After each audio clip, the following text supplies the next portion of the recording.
All right. So we've crossed this out, and we're going to, instead of saying blending with the stump, do tints, tones, and shades, and we're talking about multiple ways to use oil pastels.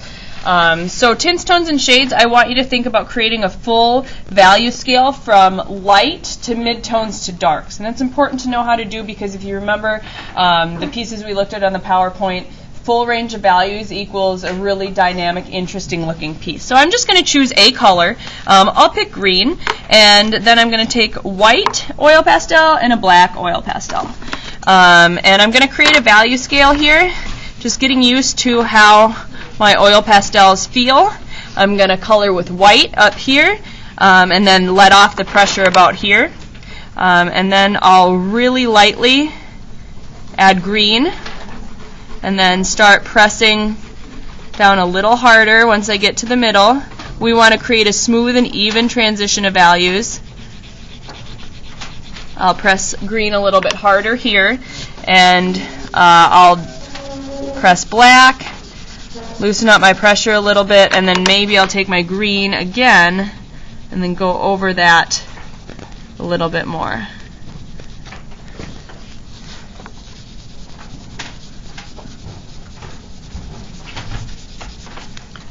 Here we go. So we want to create a value range. If I want to, I can add a little bit, another green color here. Don't have to. But you want kind of a seamless transition of values there. Here, blending with a paper towel, I'm just going to choose two different colors. I can make a pattern. I'm going to make like a swirl. I'm going to choose colors that are kind of alike for easier blending. I can layer these colors on top of each other, and you'll notice they start to blend together. Oil pastels in that way are kind of similar to paint, where you can mix them. And if you look at the project criteria of what we're doing, I want you to be able to come up and create your own colors versus just using or being limited to the colors that come in the sticks. So you want to practice color mixing wherever you can. For this, I'm just going to take a paper towel. I only need like a fourth of one, especially if I'm using a white one. And I'll get you guys the supplies in just a few moments. But I can blend these together using a paper towel. I can also use the paper towel to bring color to areas of my paper that don't have it. I can soften edges. I can get rid of the marks or the lines that the drawing process leaves. Blending with a Q-tip, same deal. I'll try and go a little bit quicker. I'm going to blend two colors this time that aren't like each other. You can do either. And we notice this kind of creates a brownish gray. We'll talk about that in a little bit. And then notice if I blend with a Q-tip, it takes off a lot of or a considerable amount of the oil pastel from the paper, so it helps to kind of lighten things up. I'm using small circular motions here to blend, and there you can see I've brought some of the blue up here,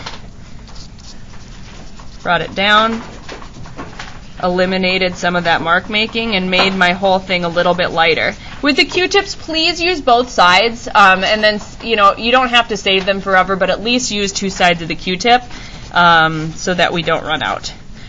So that's one. Blending with the finger, same thing. I know it's a little bit repetitive. The nice thing about your finger, unlike Q-tips, is that you can use it over and over and over again. You can get kind of bold with this approach. It does tend to remove and then move around the pigment. You might want to wash off your hand with soap. Soap will cut the grease that the oil pastel leaves on your finger. Yeah, Sgraffito. I'm going to take one. And for those that need, when you need supplies, again, I will put supplies out on the table immediately after I'm done with this. Sgraffito, you want to choose a light color, and then layer it with a dark color. So I'm going to choose yellow, and then I'm just going to use a finger that doesn't already have oil pastel on it to kind of push this into the paper. So I want this to be nice and grounded into the paper, the pigment into the paper without a lot of it lying on the surface. Maybe I'll use a Q-tip too. Then I'm going to choose a color to put over this. Let's do this blue. And you'll notice that kind of creates a green. That makes sense. And then I'm going to take a one end of a paper clip, and then I'm just going to start to create texture. I could also use my fingernail if I wanted to, or any other mark making tool. I could use like the back of a pencil or a brush.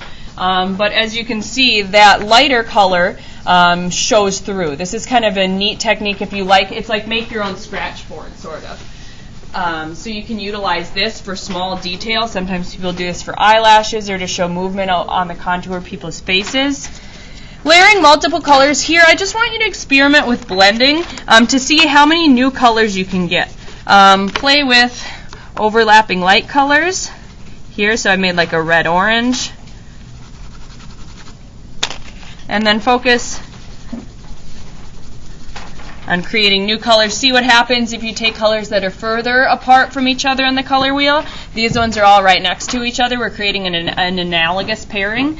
What would happen if I take two primary colors and overlap them? Usually get a secondary color, so we have, or usually you always do. We can make green here. Try making the other secondary colors, so maybe taking blue and red and overlapping those to get purple. I just want to see evidence of mixing colors here. In the middle, you should have new colors. Finally, down here, we had blend with solvent in a Q-tip. If you want to try blending with solvent, it may get greasy. Sorry to jump around. But you can dip a Q-tip in this painting medium. You can rub the painting medium over and over your mixture of colors. I want to brush off my Q-tip to just have a little bit of painting medium on here, and I want to make sure that I'm only rubbing this where there is oil pastel and not accidentally getting the oil on my paper, because that will stain like a greasy cheeseburger will, and it's not attractive. So if you're going to try or use the oil blending method, it's a really nice technique, especially if you like control, if you like kind of a smooth appearance. But just try not to get it onto your paper. I know that's kind of shiny. So I'm just going to hop down here, and we're going to blend complementary colors together to form an intensity scale. If you remember drawing and painting 2 complementary colors left on their own on either side of this spectrum, they're the most intense. Blue in its bluest form is the most intense it'll ever get, and then orange in its orangest form is the most intense that it'll ever get. The more of one color that you add to another, the less intense it gets. The more dull it gets, the grayer and more brown it gets. So I just want you to practice that, because not only will you see bright complementary colors in your reference photos, but you will see many areas where those colors meet and they're a little bit more dulled down. Creating neutrals, so creating those grayish browns, is really helpful in painting, especially in portraiture. You see a lot of that. So I'm just going to kind of let them lightly overlap here, and then come back, add a little bit more. So yeah, it turns kind of a brown. I could use other techniques, blending techniques, to even push this a little bit further. Maybe I want to use my solvent, just putting it on the oil pastel, nowhere else. But those are the techniques that I want to show you in a nutshell. If you give me, why don't you work on the ones where you don't need, just like blending with your finger, blending the complementary colors, and I'll let you know when I have everything over there ready for you to try.